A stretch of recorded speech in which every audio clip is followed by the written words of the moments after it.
Hello! Today, I am going to be showing you how to make a speed garage banger in Ableton.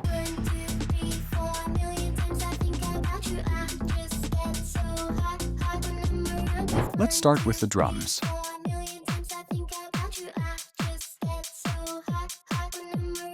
Set your project to 140 beats per minute. Start by putting a kick on every beat like this. Grab one and duplicate.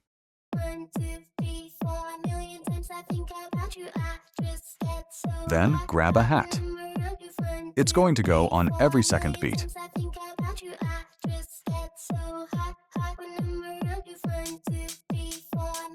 Then grab a clap and put that on every second kick. Now I've got the main drums. We can add the rim shots. So if we zoom in, we want to add one about here. As you can see, it's slightly off the grid. We want to duplicate it across over here. Then add a second one. And then you can just duplicate that again.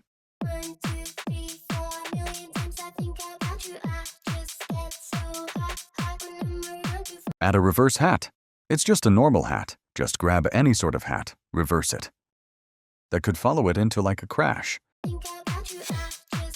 You could even like chop the crash up.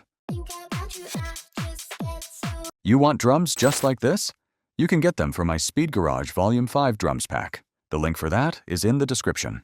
This pack has tons of one-shots just like we've used, and it has loads of ready-to-go loops. This pack's also in the Ultimate Bundle, which means you get all the packs for much cheaper price. Now we've got the drums down. Let's have a look at the bass.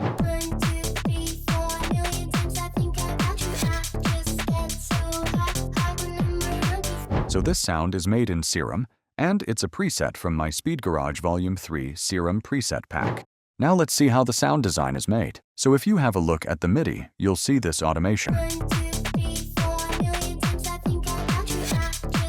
But what's happening is, I'm using automation to make this filter open up, which helps the bass to stay less stagnant and more exciting, especially effective when you do it at the end of the bars. Like here, if you do it at the start, then it's going to sound a bit weird. For example.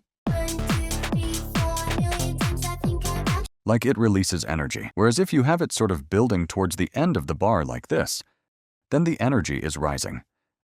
And it keeps the listener a lot more interested.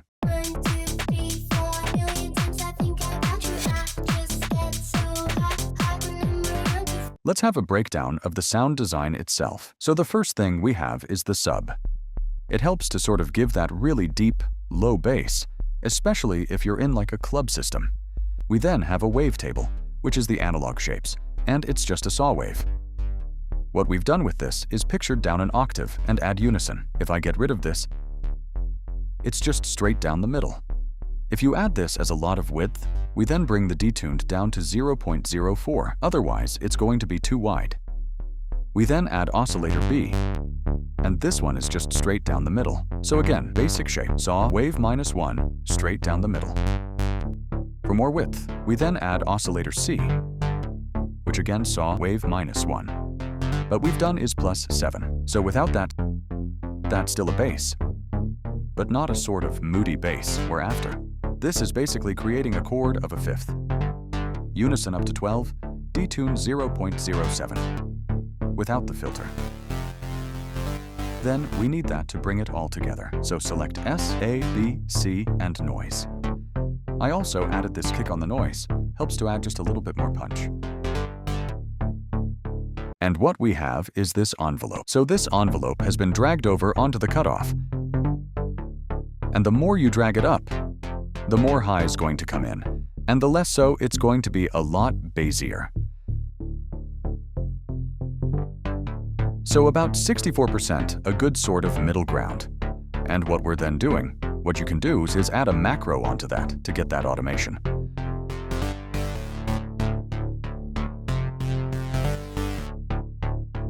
So that's open that filter up more. If you look at the effects, all we have is this dimension. So you turn on hyper dimension, bring the mix of the hyper all the way down because that's going to make it almost too wide because that's unison. So just like we've already got in here, we don't need it anymore. So we put the mix of that all the way down. Then we turn dimension, which helps to add some width and got that 41% and brought the size down to 21%. Without it, still wide. then just helps it add even more width. We can do is obviously grab it by here and then create your automation lane. You click this little button here, and that's going to open it up. And sometimes it won't go on the right one. Make sure you selected the filter, so give it a little wiggle, and then it should come up. Or of course, if you want to do it the macro way, which is the same, grab the macro, and that should come up here. Then you can just draw in. Sometimes they get stuck, so just click this little orange thing up here, and then you can draw in the automation.